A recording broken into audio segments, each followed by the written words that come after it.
경영자 입장에서 투자 전략. 좀 어려운데? 네. 그러니까 아까 다 나왔던 얘기인 것 같아요. 우리 사장님 말씀하셨을 때도 실물 부동산을 절대로 단기에 보지 말고 빨리 보려고 하지 말고 5년, 10년 내가 묻어둘 수 있는 그런 리스크 관리를 하면서 거래를 해라 말씀하셨잖아요. 네, 그런 전략을 저는 솔직히 실물 전략에서는 한 투자 전략으로 봤을 때는 한번 투자하면 5년 정도는 쳐다보지 않는다. 쳐다보지 않는다. 네. 네. 근데 가상부동산에서 안 쳐다봐도 되나? 큰일 나죠. 큰일 나지. 맨날 쳐다봐야죠. 계속 쳐다봐야 돼요. 매일 쳐다봐야 돼? 매일 쳐다봐야 돼요. 그래서 조금이라도 내가 더 거기는 이제 현금 원화를 주는 게 아니라 수익을 코인으로 주거든요. 근데 그 코인은 그 가치가 실시간으로 변동을 해요. 내가 이 가치가 조금이라도 높을 때 털어내서 조금이라도 많은 원화를 가지고 오려면 계속 보고 있어요. 약간 농사 짓듯이 관리자 입장으로 그렇죠. 가면 제가 이제 건물 관리도 하고 있거든요. 네. 그러면 이제 농부의 마음으로 그 곡식은 농부의 발자국 소리를 듣고 자란대요. 그래서 그 투자도 내 발자국 소리를 듣고 자라난다고 생각하거든. 그래서 나는 뭔가 사고 싶은 부동산 있으면 아침에 출퇴근할 때 일부러 글로 지나가. 아, 거기 보고 이제 지나가는 거. 왜 그러냐면 그렇게 매일같이 그 길을 지나가잖아.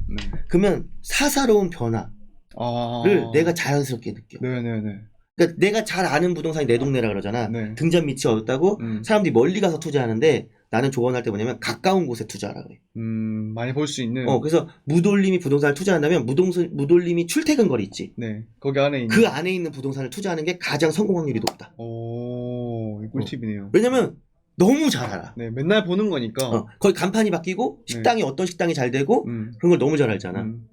그래서 성공할 수가 있어. 그래서 나의 투자 전략은 저는 대부분 투자한 게 2천이에요. 제가 가지고 있는 것. 2천 내 거주지, 본거지. 그리고 그런 나랑 거래하는 사람들이 다 내가 다리 건너서 알 수 있는 사람이잖아요. 해당 관청부터 해서. 그래서 저라면 내가 가장 잘 아는 곳에 투자해야 된다. 그러면 가상부동산도 투자하려면 내가 잘 아는 곳. 그렇죠. 잘 아는 곳에 투자해야죠. 네, 그래서 저는 공부를 많이 해야 되는 것 같아요. 나는 게임을 좋아하니까 게임 관련 주식이나 게임 관련 그런 NFT를 많이 소유하고 있거든요. 무돌림은 어때요? 게임 좋아해요? 아니면 게임 좋아하죠. 저도 저 게임 좋아해가지고 플레이 투원 그치, 게임을 통해서 수익을 올리는 그런 코인 구조를 플레이 투원이라고 부르는데요. 제가 플레이 투원 게임 중에 탑 10에 들어있는 게임이 한 2-3개 정도 있어요. 네, 그만큼 게임을 좋아해가지고 그런 쪽으로 투자를 좀 많이 하고 있죠. 그러니까 어떻게 보면은 게임을 좋아하니까 회사가 이렇게 해야지 성공할 건데 이런 것들이 막 눈에 보이지 않아요? 네, 엄청 많이. 왜냐면 우리는 성공한 게임들 많이 해봤으니까. 네네네. 맨날 얘기해요. 그쵸? 제가 가가지고. 부동산도 마찬가지예요. 부동산도 여기에는 이런 가게가 들어가야지 잘 되지. 이 땅은 뭘 줘야지 잘 되지. 이렇게 투자 전문가가 다른 게 없어요. 사용처를 정확하게 아는 거예요. 이 땅은 이렇게 개발되면 대박 날 거야. 그런 걸 정확하게 찝어내면 투자가 성공하기가 쉽다. 내가 익숙하고 잘 아는 곳에 투자를 해라. 그렇죠. 가까운 곳에. 등잔 밑을 뒤져라. 발밑을 뒤져라. 좋네요. 그리고 만약에 타 지역인데 사고 싶다. 그럼 매일 같이 가라. 가서 맨날 봐야 되는구나. 그럼 NFT랑 비슷하네. 맨날 가서 봐야죠. NFT도. 시세가 오늘은 어떻고 사람들 반응이 오늘은 어떻고 이런 거 맨날 봐야죠. 근데 이제 사고 났을 때 이제 나는 버티는 힘이 좀 주식도 그러더라고요. 보지 마라. 보지 마라. 근데 NFT는 좀 맨날 봐야 된다. 맨날 봐야죠. 네. 아주 초창기라 그건 조금 다른 것 같아요. 알겠습니다. 투자자 입장, 우리 무돌림이 봤을 때 이제 실물이든 가상이든 어떤 부동산 투자 전략이 있다면 제가 생각할 때 전 한 줄 요약할 수 있을 것 같아요. 비명이 있는 곳에 기회가 있다. 왜냐면 아까도 말씀드렸던 것처럼 가상자산 시장이 비명이 이건가?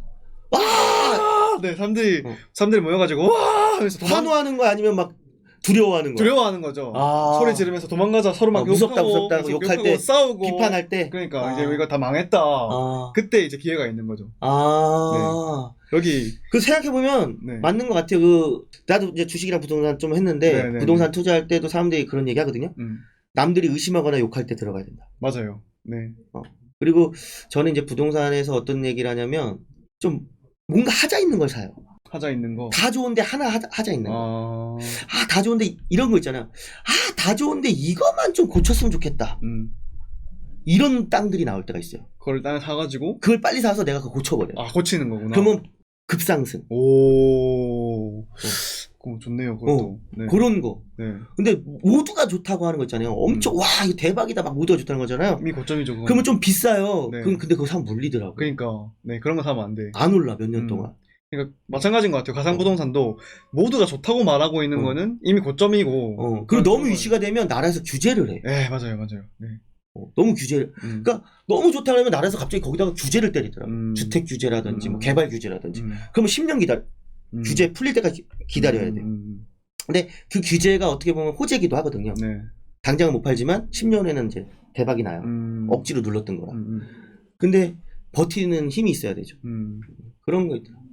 아, 비명 속에 기회가 있다. 네. 아, 멋있는 말이다. 가상자산 시장은 그 자금의 흐름, 유동이 굉장히 빠르거든요. 이제 가상자산 시장도 주제가 굉장히 다양하게 있는데 아까 말씀하셨던 게임 관련된 것도 있고 부동산 관련된 것도 있고 굉장히 다양한 주제가 있는데요. 이 주제가 돌아가면서 유행을 타요. 그 유행에 따라서 자금이 굉장히 빠르게 이렇게 흘러가거든요. 부동산이 유행할 때는 뭐 게임 쪽에 예를 들어서 이제 막 비명을 지르고 있거든요. 우리 망했다. 다시는 우리에게 기회가 없을 것이다. 그럼 그때 거기 투자를 하면 다시 기회가 와요. 그때 수익을 내는 거죠. 바닷가 칠 때? 그렇죠. 지금 클레이시티가 비명을 지르고 있어요, 여러분. 지금 사람들 맨날 싸우고 있거든요, 지금. 클레이시티 하면, 클레이팅 가격도 많이 떨어지고. 분위기 엄청 좋았는데. 네, 땅 가격도 많이 떨어지고 하니까 막 맨날 싸우고, 막 도망가는 사람 많고. 근데 떨어졌다 해서 옛날 가격은 아니잖아요. 그렇죠, 옛날 가격은 아니지만. 부동산이 항상 그래요. 사장님들이 저한테 찾아와서, 팔아야 되나요? 사장님 공포감에 오셔서, 팔아야 되나면, 내가 이제 얘기하거든요. 그래도 사신 가격은 아니잖아요. 뭐 옛날 가격 아니잖아요. 10년 전 가격은 아니잖아요. 네. 그냥 버티세요. 버티세요 이러거든요. 부동산에는 휴지라는 개념이 없어요. 완전히 사라지는 거. 네, 주식에는 휴지라는 개념이 있잖아요. 있죠. NFT에도 휴지라는 개념이 있나요? 휴지라는 개념이 더 많죠, 주식보다. 약간 쓰레기 같은? 네네네. 그게 쓰레기가 될 수도 있죠. 그러니까 그거는 어떤 본인의 선택과 믿음이겠네. 그만큼 이 NFT 어떤 클래시티 같은 경우에도 이걸 누가 만들었냐, 만드는 과정이 어땠냐, 누가 이 과정에 투자를 했냐, 그런 것들을 잘 살펴서 이게 휴지가 될 수 있는 가능성이 있는지 없는지를 잘 살펴보는 그러면은 거죠. 클레이시티는 무돌림이 봤을 때 몇 프로 정도나 그 운영진들이 검증된 것 같아요. 우리 거버넌스를 통해서. 제 생각에는요, 국내에 존재하는 모든 프로젝트 중에 클래시티만큼 검증이 끝난, 검증이 되어 있는 어떤 팀은 없다. 콩지보다도 더? 이두인회보다 더? 거기랑 이제 어깨를 나란히 할 만한. 거기는 어깨가 조금 더 높은 것 같아요, 이두인 쪽. 왜냐면 이두인님도 만만치 않잖아요. 만만치 않죠. 제가 이두인 굉장히 좋아하는데요. 지승님이 또 이미지도 좋고. 굉장히 좋아하죠. 이두인님 굉장히 능력 있고. 네, 저도 이두인님이랑 지승님 좋아하는데, 어떻게 보면 NFT 투자에도 어떤 그 사람들이 이두이라고 하면 인간적 신뢰가 되게 중요하죠. 네, 이두이라고 하면 믿는 게 있잖아요. 그렇죠. 솔직하죠, 너무. 네, 이두이라고 하면 믿고 이두이라고 하면 최소한 종이로는 안 만들 것이다.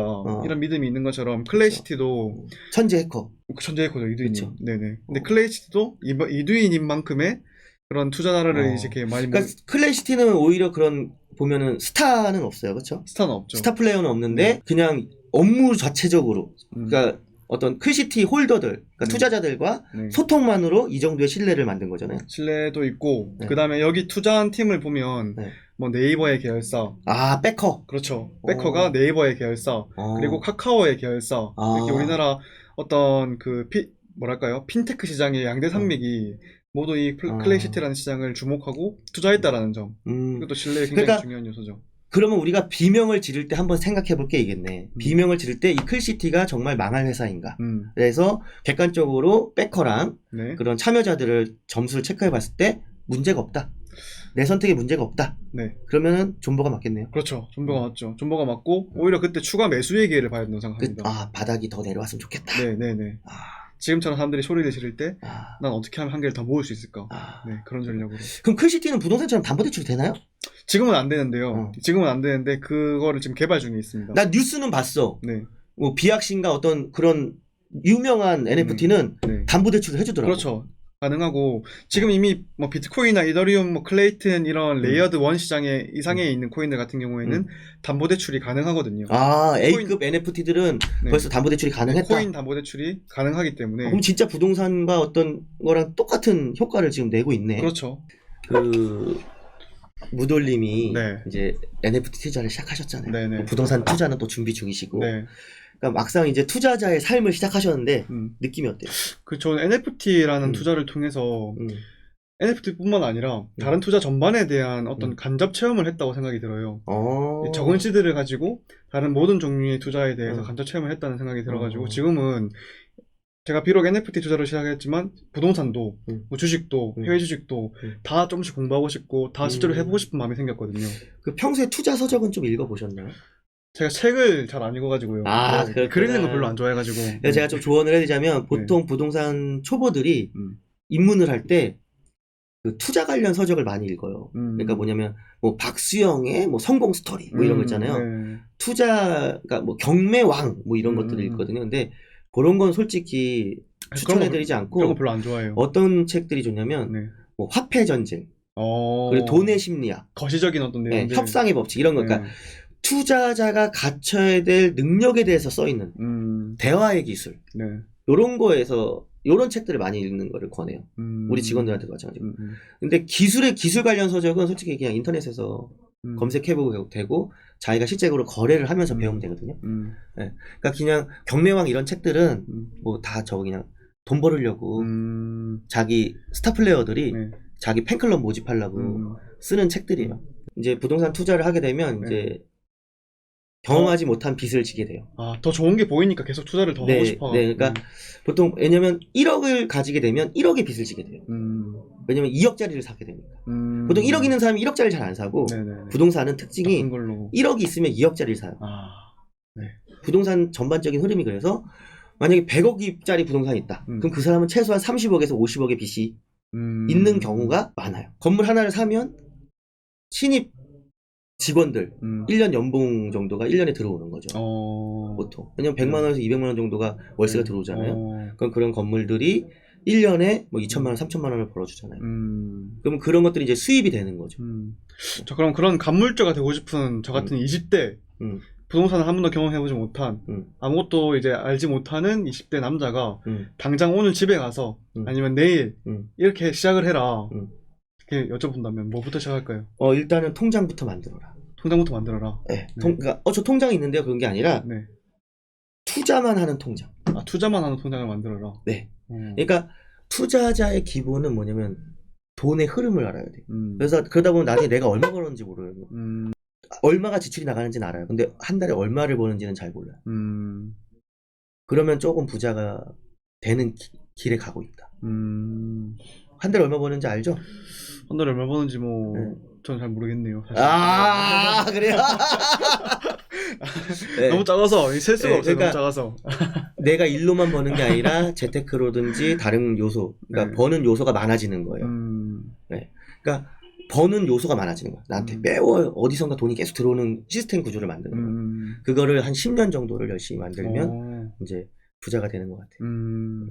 저 같은 경우는 그렇습니다.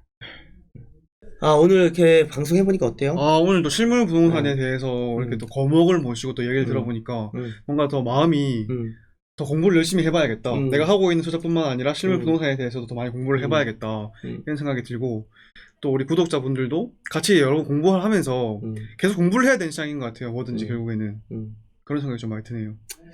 그러니까 오늘 요렇게 찍어본 적은 처음인데 솔직히 모든 재테크가 그럴 것 같아요. 뭔가 솔직하게 다 까발리긴 어려워, 방송에서. 맞아요. 네. 하지만 좀 최대한 많이 얘기했다. 네네네. 그렇죠? 우리가 좀 맞습니다. 우리의 솔직한 마음을 좀 최대한 많이 얘기한 것 같고 가상부동산, 실물부동산이라는 주제로 이렇게 얘기해 보니까 좀 서로 배움이 있었던 것 같아요. 네, 맞아요. 네. 진짜 많이 배웠습니다. 그래서 여러분들도 이렇게 좀 많이 배우고 우리끼리 좀 이렇게 급하게 하다 보니까 이렇게 좀 답변하지 못한 부분도 많이 있는 것 같아요. 그래서 댓글로 이렇게 좀 질문을 해주시면 댓글 남겨주시면 우리가 또 2차 영상을 한번 또 기회 되면은 온라인으로도 또 가능하잖아요. 요즘에. 가능하죠. 네, 메타버스에서 만나가지고 메타버스에서 만나서 한번 온라인 질문지를 가지고 한번 또 혈전을 그때는 좀 약간 서로 싸워볼까? 강력하게 이렇게 또 그런 거 좋아하거든요. 칼도 들고 있는데 이렇게 어떤 투자를 먼저 해야 되는지 그런 아까 말한 것처럼 여러분들이 뭔가 돈을 벌고 싶다면 투자만 하는 투자 통장을 꼭 만들어라. 그럼 거기에 돈이 쌓인다. 오늘도 고생하셨습니다. 오늘도 고생하셨습니다. 다음에 봐요. 안녕. 안녕. 네. 이방사